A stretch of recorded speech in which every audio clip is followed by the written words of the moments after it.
After months of virtual campaigning, Democratic presidential nominee Joe Biden appears ready to make a change. Joining us now, Biden Deputy Campaign Manager Kate Bedingfield. Kate, welcome to Fox News Sunday. Thanks for having me, Chris. I appreciate it. Now that we know that President Trump is going to Kenosha, Wisconsin on Tuesday, there are reports that Vice President Biden will be making a campaign trip tomorrow. Can you tell us where he's going and what the message will be? Well, I'll answer that question, Chris. But first, I just want to go back quickly to a couple of things that Laura Trump just said. First of all, she said that Vice President Biden did not quickly condemn the violence around these protests. That's absolutely not true. He came out right after George Floyd was killed back in May and said there's no place for violence. He said it forcefully again this week. So that's simply not true. But the other thing we heard her say is, don't listen to what Donald Trump has said. Well, a president's words matter. They matter. Part of the reason that we are in the state of chaos that we're in this country is because Donald Trump has failed to lead on the coronavirus. He failed to take it seriously from the outset. And he's failed to be a uniter. He's failed to lead as we've been grappling with this moment of racial injustice in this country. So I wanted to address that from the outset because neither of those things were true. But to your question, so yes, what I can say is you will absolutely hear Joe Biden out this week addressing this moment in the country. We will have details to share on the location shortly. But what I can tell you is that he's going to do what he's been doing across the course of this summer, which is calling together people, uniting the country, leading, encouraging people to take on this moment with a sense of purpose. He's been doing that. He's been leading. It's exactly the opposite of what we've been seeing from Trump, who's been trying to incite violence this entire summer. Just wait a second. Well, I'll get to violence in a second. No, I'm thinking in real time. The president is inciting violence? You saw Donald Trump go to New Hampshire on Friday and say, protesters my ass. He's had every opportunity to speak as a leader to this nation that is hurting, to speak to people who are struggling, who are trying to rightly seek justice in this moment, but also who are looking around and who are afraid, who see chaos, who see but answer my question. You said incite violence. Absolutely, he has. He has encouraged his supporters to go out, to be aggressive. You were just discussing with Laura Trump. Kellyanne Conway said it unapologetically. It is better for this president if there is more anarchy, more violence, more chaos. He has at every opportunity tried to fan the flames here, and that is the reason we are living in Donald Trump's America. He is trying to make this argument. He is trying to make an argument about Joe Biden's America, pointing to things that are happening in Donald Trump's America. All right, we're gonna get back to the violence in a minute, but I want to talk about this question of campaign traveling, because just 1 week ago, Joe Biden said that he was going to continue his very limited in-person campaigning. Take a look. Can you win a presidential election from home? We will.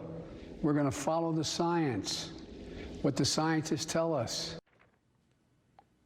But on Thursday, the vice president talked about he's going to be out on the campaign trail. He's going to go to at least 4 swing states. Has the science changed that dramatically in 1 week? Those two things are not mutually exclusive, Chris. From the outset, we have followed the science. We have followed the public health guidelines. We have held socially distant, responsible events with people wearing masks, with people taking the proper precautions. Obviously, but answer my question, very Kate. clear contrast. He said a week ago that he could win the election from home. He was asked that. He said, we'll follow the science. Now he's going to go on a big campaign trip. That's just disingenuous, Chris. He said we will win by following the science. That's what we've done from the outset. That's what we'll continue to do. That means we can hold socially distant, responsible events. You're going to see him travel. You're going to see him in battleground states.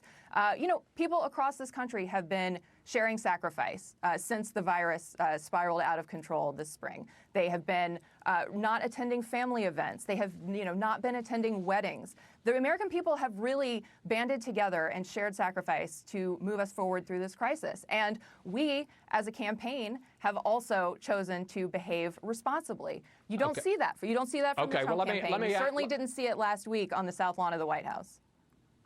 let me ask you about behaving responsibly. The vice president was asked this week about how he was willing to respond to the coronavirus, virus, especially if there's a spike. And here's what he had to say. Take a look. I would be prepared to do whatever it takes to save lives, because we cannot get the country moving until we control the virus. So if the scientists say shut it down? I would shut it down. I would listen to the scientists. Joe Biden's plan is not a solution to the virus, but rather it's a surrender to the virus. Now, no leading scientist that I've seen is talking about shutting down the country again. So why would the vice president even raise that possibility? Well, let's ask ourselves why we're in a situation where we would have to, Chris, because Donald Trump has failed to contain this virus. From the outset, Trump could have put in place a coordinated, aggressive federal effort. He could have put in place a supply commander to make sure that nurses and people on the front lines were getting... I'm not trying to... Wait, no, you asked me... Wait, Chris, you asked me a question. No, I'm asking... The question I'm asking is a very specific one. It isn't about Trump's response. It's why is Joe Biden talking about shutting down the country again? That's the question I asked. But it is about Trump's response, Chris, because why are we here? Why are we in a position where that isn't the question I'm asking. I'm asking why would he talk about... Why would the vice president talk about shutting down the economy again? Because Donald Trump has not successfully managed this crisis. We have over 180,000 Americans dead. We have a virus coursing unchecked throughout our country. We have people unable to live their lives normally. We have people unable to send their kids back to school. Families, parents all across the country are grappling with the fact that they can't send their kids back to school safely. This virus has turned our lives upside down. We are in the situation we are in because Donald Trump failed to contain it. He did not take it seriously from the outset. He did not put in place a plan. He did not put in place a plan to get the virus under control. And as a result, this is the chaos that we're living with.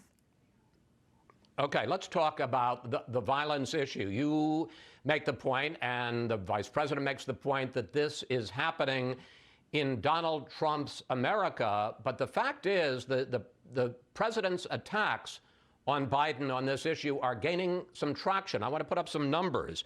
In a Washington Post poll this month, 42% of white suburban voters said Biden would make them less safe from crime. 22% said he would make them more safe from crime. That's a 20-point deficit.